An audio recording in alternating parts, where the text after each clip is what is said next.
रहीम। आज हम आपको इस वीडियो में सऊदी अरब में वो 5 काम जो वर्कर लोग को नहीं करना चाहिए। अगर ये 5 काम कोई इनमें से कोई भी एक काम जो अगर कोई आपको बोलता है मैं करके दूंगा तो उस पर कभी ट्रस्ट नहीं करने का। तो इसमें मैंने 5 काम की लिस्ट बनाई है। 5 कौन-कौन से काम है जिस पे लोगों को इस पे मैं आपको एक्सप्लेनेशन दूंगा, इसकी सच्चाई में बताऊंगा। इन कामों को आपको सऊदी अरब में नहीं करना है, ठीक है? क्या काम है? सबसे पहला हुरूफ कैंसिल। हम इस पे आपको एक्सप्लेनेशन देंगे, किसी की बातों में नहीं आना है। क्या बात है, क्या पॉइंट है, किस तरह इसको एक्सप्लेन करूंगा, इसको अच्छी तरह से एक्सप्लेन करूंगा। दूसरा बॉर्डर नंबर हुरूफ, इसमें मैं आपको एक्सप्लेन करूंगा। तीसरा आपको टेम्पोररी अकामा, मौकूफ अकामा अरबी में बोलते हैं। चौथा जो है final exit cancel, final exit expire cancel, without कफील परमिशन कफाला। ये 5 काम जो किसी की बातों में बहकावा नहीं। ये वीडियो अगर आपने देख ली तो इसके बाद इंशाल्लाह आप कभी भी सऊदी अरब में नहीं फंस सकते इस 5 काम में। सबसे पहले हुरूफ कैंसिल। हुरूफ कैंसिल, हुरूफ कैंसिल अगर कोई भी बंदा अगर आपको बोलता है कि मैं हुरूफ कैंसिल करके दूंगा तो 100% फेक है, झूठ है। अगर गवर्नमेंट का ऑफर नहीं है तो, जैसे मान ली फिलहाल अभी गवर्नमेंट का ऑफर चल रहा है, चाहे वो मुसानद हो चाहे कीवा हो, अभी गवर्नमेंट का ऑफर खुला हुआ है, आप अभी तनाजुल करा सकते हैं। वो भाई लोग जिनका हुरूफ 1 साल पुराना है, ये वीडियो बहुत ही इंपॉर्टेंट है, इसके अंदर मैं हर चीज को पार्ट टू पार्ट एक्सप्लेन कर रहा हूँ। हुरूफ उनके कैंसिल होंगे जिनके 1 साल पुराना है, ओके। और ये गवर्नमेंट की तरफ से अभी छूट मिली हुई है आप लोग को। इस छूट में आप लोग को अगर हुरूफ कैंसिल, क्योंकि पूरा सिस्टम कीवा का और मौसानत का पूरा सिस्टम ओपन है, इस बीच में जाके आप कहीं भी किसी कफिल से रिक्वेस्ट मंगा के तनाजुल कर सकते हैं। पर अगर ये टाइम मुद्दत निकल गई तो कहीं भी किसी का हुरूफ कैंसिल नहीं होता है। आज नहीं, कभी नहीं, कभी कहीं भी नहीं होगा, क्योंकि हुरूफ कैंसिल नहीं होता। ये हुरूफ कैंसिल उन्हीं का होगा जो भी गवर्नमेंट के टाइम, गवर्नमेंट का जो टाइम दिया हुआ है तो उसी में, वरना कीवा के टर्म कंडीशन को आपको फॉलो करेंगे कि आपका जब सऊदी अरब में 1 साल हुरूफ लगे हुआ हो गया, ये हमेशा के लिए ही ओपन है। पर जैसे बहुत से भाई लोग उनके पास सवाल होते हैं या बहुत से भाई लोग पास ऐसे केसेस आते हैं कि आप आइए मेरे पास हुरूफ कैंसिल कर देंगे, जिसका 3 महीना भी नहीं हुआ, जिसका 2 महीना भी नहीं हुआ। अभी तो टाइम पीरियड, नोटिस पीरियड चालू है, 2 महीना और बचा हुआ हुरूफ कैंसिल के। उन लोगों का, जिन लोगों का हुरूफ लगा हुआ है, पर अगर ये नोटिस पीरियड खत्म हो गया तो फिर आप लोग का हुरूफ कैंसिल नहीं होगा, ओके। दूसरा बॉर्डर नंबर, बॉर्डर नंबर वालों के लिए बहुत सारे आपने वीडियोस देखी होगी और मेरे पास कुछ लोगों ने शेयर भी की वीडियोस, जिसके अंदर बोला गया है कि आप कोर्ट में चले जाइए तो केस कर लीजिए, इस टाइप की फालतू बातें बोली गई हैं। बॉर्डर नंबर वाले का मैं आपको थोड़ा सा एक्सप्लेन कर दूं, आपको समझ में आ जाएगा। अगर आप बॉर्डर नंबर वाले हुरूबर हैं तो बॉर्डर नंबर हुरूब यानी आपका अकामा नहीं बना। हम अगर आपका तनाजुल लेने जा रहे हैं तो वहां तनाजुल लेने के टाइम वहां अकामा नंबर कंपलसरी है। जब हम आपका मौकूफ अकामा निकालने जाएंगे तो वहां आपको बोलेगा कि सिस्टम पे बोलेगा कि आपका हुरूब है। और हुरूब कैंसिल करने के लिए जब आप कोर्ट में केस कीजिएगा तो कोर्ट आपको, मान ली हो सकता है फाइनली आप जीत गए, फॉर एग्जाम्पल आप फाइनली जीत गए, 99% आप 90 के 110% आपको जीतने के, जो बॉर्डर नंबर वाले उनकी बातें मैं कर रहा हूँ, ठीक है। आप कोर्ट में गए, केस हुआ, केस में आप जीत भी गए तो केस में 6 महीना, साल भर इस तरह की आपको पेशी होगी। वहां गए और ऊपर से आप परेशान हुए, एक अलग है, ठीक है। उसके बाद कोर्ट अगर ऑर्डर दे भी देगा कफिल को कि इसका हुरूफ कैंसिल कर दो, तो कंपनी कफिल के हाथ में कुछ है ही नहीं, तो आपका हुरूफ कहां से कैंसिल करेगा? कंपनी तो ऑलरेडी हुरूफ लगा दिए। अब हुरूफ कैंसिल करने का काम मकतब अमल का है। मकतब अमल बोलेगा अकामा लेके आओ, हुरूफ कैंसिल होगा तो आपका अकामा नंबर मिलेगा। यानी सिस्टम आपको 100% फेल है। यानी बॉर्डर नंबर वाले का आज तक किसी का हुरूफ कैंसिल हो, किसी भी की बातों में नहीं आना है कि बॉर्डर नंबर वाले का है मेरा हुरूफ कैंसिल, वो करके देगा, किसी की बातों में नहीं आना है।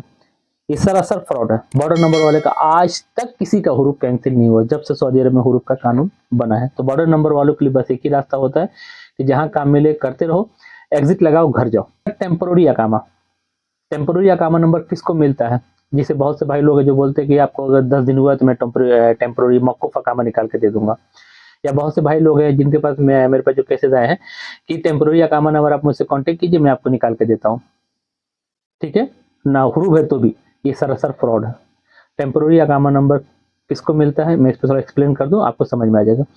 टेम्पोररी अकामा नंबर जो लोग सऊदी अरब में आए, जिनके कफिल उनके साथ कुछ भी नहीं किया, ना उनका अकामा बनाया, ना उनका पैसा भरा, कहीं नहीं भरा, और बिल्कुल मतलब जैसे कफिल आए छोड़ दिया, उसके पास काम बंद हो गया, नहीं चलाना है, आपको नहीं रखना, उसने छोड़ दिया, तो उस बेस पे आपको जवाजात से मौकूफ अकामा इशू करा दिया जाता है। मौकूफ अकामा, ठीक है। अगर आपका हुरूफ होगा तो आपको मौकूफ अकामा कभी नहीं मिलेगा। अगर आपके कफिल ने अगर मकतब में पैसा भर दिया था कामे का, बाद में उसने आपका अकामा नहीं बनाया तो भी नहीं मिलेगा।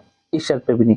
ठीक है, तो अगर आप किसी को टेम्पोररी अकामा चाहिए तो कांटेक्ट करेगा हमसे, तो हम लोग चेक कर लेते हैं कि टेम्पोररी अकामा मिलेगा कि नहीं मिलेगा। ठीक है, अब दूसरा final exit cancel, final exit expire और कैंसिल, ये बहुत ही इंपॉर्टेंट टॉपिक है। बहुत से भाई लोग का जिसका फाइनल एग्जिट एक्सपायर हो गया उनको अब तनाजुल चाहिए। बहुत से ऐसे लोग हैं जिनको बोल रहे कि हम तनाजुल करा लेंगे, जबकि 100% फ्रॉड है। फाइनल एग्जिट जिन भाइयों को भी लगा है वो एक्सपायर हो गया है, तो उसके दो ही रास्ते होते हैं। पहला, या तो एग्जिट लगाइए और घर चले जाइए। ठीक है, दूसरा रास्ता ये कैंसिल होने के सिर्फ और सिर्फ एक ही समाधान है, एक ही ऑप्शन है, वो है आपका कफिल। अगर आपका कफिल आपके साथ है, पुराना कफिल, फाइनल एग्जिट एक्सपायर होने के बाद उसको 6000 रियल की फाइन आती है, तो 6000 रियल की फाइन भरेगा तो उसका फाइनल एग्जिट कैंसिल होगा। उसके बाद वो आपका अकामा बना के तनाजुल कर लेगा। जैसे बहुत से कफिल लोग क्या करते हैं कि इसमें वो अकामा रिन्यू कर देते हैं, फाइनल एग्जिट नहीं कैंसिल करते, क्योंकि फाइनल एग्जिट कैंसिल करने को उनको फाइन आता है, अकामा रिन्यू पे फाइन नहीं आता है। फिर भी आपका फाइनल एग्जिट वही है, जब आपका एग्जिट लगाया जाएगा तो आपका एग्जिट नहीं लगेगा। ठीक है, तो लाजमी अगर आपका फाइनल एग्जिट एक्सपायर है, फाइनल एग्जिट एक्सपायर है, तो लाजमी पहले फाइनल एग्जिट कैंसिल कराना है, उसके बाद ही आप जा सकते हैं घर। सेकंड, इस पर तनाजुल नहीं होता। अगर कोई बंदा बोलता है कि फाइनल एग्जिट एक्सपायर है, मैं आपको तनाजुल कर लूंगा, ये भी झूठ है। ठीक है, अगर फाइनल एग्जिट एक्सपायर है, अगर आपके पास दो ही ऑप्शन है, तो कफिल से बात करिए, कफिल कैंसिल करता है तो अल्हम्दुलिल्लाह, नहीं तो आपका एग्जिट लगा के दे दीजिएगा, टिकट लीजिए अपने घर की और वापस सऊदी अरबिया नए वीजे पे आ सकते हैं। उसका भी प्रोसीजर है, आप मुझे व्हाट्सएप पे कॉन्टेक्ट कीजिएगा, इस पर इंशाल्लाह एक्सप्लेन कर दूंगा। जो पांचवा है विदाउट कफिल परमिशन कफाला, ये बहुत ही इंपॉर्टेंट टॉपिक है, बहुत सारे लोगों के दिमाग में चलता है और बहुत ज्यादा लोग इस पे फंस भी रहे हैं, 50% ज्यादा से फंस जा रहे हैं। सऊदी अरब में विदाउट कफिल परमिशन कफाला किसी का नहीं होता है और नहीं होगा। ये 100% बात बोल रहा हूँ, डंकी की चोट पे बोल रहा हूँ, क्योंकि उन लोगों के लिए जो लोग नए हैं, अगर आपको कफाला लेना है तो उसकी पॉलिसी है। पॉलिसी क्या है? सबसे पहले आपको अपने कफिल से बात करनी है, अपने एचआर से बात करनी है, भाई मुझे आपके साथ नहीं रहना है। अगर वो आपकी कंडीशन को मान लेते हैं तो फिर वो बोलेंगे कि आप एक काम कीजिए, किसी दूसरी कंपनी से रिक्वेस्ट मंगवाइए, हम आपको ओके कर देंगे, आपका तनाजुल हो जाएगा। सेकंड, जिसे बहुत से भाई लोगों के दिमाग में ये भी आता है कि हम कॉन्ट्रैक्ट टर्मिनेट कर दे, कॉन्ट्रैक्ट टर्मिनेट करने से हमारा तनाजुल हो जाएगा। नहीं, आपको हुरूब लग जाएगा, आप विदाउट कफिल के हो जाएंगे, आपका कोई मालिक नहीं है सऊदी अरब में। सऊदी अरबिया आपको इलीगल पर्सन में डालेगा अगर कॉन्ट्रैक्ट टर्मिनेट कर देंगे। पहले आपको तनाजुल लेना है और तनाजुल लेने के बाद भी आपको कॉन्ट्रैक्ट टर्मिनेट नहीं करना, क्योंकि कॉन्ट्रैक्ट टर्मिनेट करने का आपका काम ही नहीं, आपका तनाजुल हो जाएगा। अगर आपको कंपनी कफिल देता है तनाजुल तो ईजिली होता है, यानी इसमें आपको टेंशन लेने की जरूरत नहीं है कि आपका तनाजुल नहीं होगा, ईजिली होगा। तो अगर किसी को कफाला लेना है तो अपने कफिल से बात करनी पड़ेगी, अगर कफिल देगा तनाजुल तो ही होगा। सेकंड, विदाउट कफिल परमिशन तनाजुल किसका होगा? इसमें मैं 3-4 पॉइंट है जिसको मैं आपको एक्सप्लेन कर दूं कि विदाउट कफिल परमिशन कफाला किसका होगा। पहला, या तो कंपनी सीधा सीधा बैठ गई, सऊदी अरब के सिस्टम में कंपनी मर गई, कंपनी है ही नहीं, आपको कोई मालिक ही नहीं है, कंपनी सीधे से दिवाली अपने आप को एमओएल में गवर्नमेंट के साइट पे जाके उसने अपने आप को घोषित कर दिया मेरी कोई कंपनी नहीं, मेरा सारा खत्म, तो इस पे आपका कफाला हो जाएगा विदाउट कफिल परमिशन का। सेकंड, आपका अकामा एक्सपायर है, विदाउट कफिल परमिशन कफाला हो जाएगा। ठीक है, तो ये कुछ टर्म कंडीशन है जिसके बेस पे कफाला हो जाएगा। बहुत से लोग आपने सुना भी होगा और आपने देखी भी नहीं होगी, सुना भी होगा कि कंपनी रेड में है तो कफाला ले लें। अरे भाई हम बीमार है तो क्या आप मेरी जमीन खरीद लीजिएगा, बेच दीजिएगा? क्या हम बीमार है तो आप मेरी जमीन बेच दीजिएगा, घर मकान बेच दीजिएगा? उसी तरह क्या कंपनी बीमार है, कंपनी ने गवर्नमेंट को हुकूकात नहीं पे, कंपनी रेड जोन में आपका कफाला कहाँ से हो जाएगा? ये सिर्फ और सिर्फ अफवाह है। तो आई होप वीडियो समझ में आई होगी, और वीडियो समझ में आई तो शेयर कर दीजिएगा अपने फ्रेंड सर्कल जो लोग सऊदी अरब में अपने भाई रिश्तेदारों के साथ। ये वीडियो बहुत ही इंपॉर्टेंट है, उसको मैं बहुत अच्छे से एक्सप्लेन किया हूँ। अगर अभी भी कोई डाउट है तो मेरा व्हाट्सअप नंबर स्क्रीन पे है, आप मुझे मैसेज कीजिएगा इंशाल्लाह, कोई डाउट होगा तो। और मेरा ग्रुप लिंक डिस्क्रिप्शन में मौजूद है, आप मुझे वहाँ ज्वाइन हो सकते हैं, क्योंकि वहाँ जॉब की ऑफर वगैरह आती रहती है या कभी किसी इंपॉर्टेंट टॉपिक पे बात होती रहती है सऊदी अरब पे, तो मैं वहाँ मैसेज डाल देता हूँ, तो आप लोग वहाँ से इंशाल्लाह ज्वाइन हो जाएगा तो आप लोग का फायदा होगा।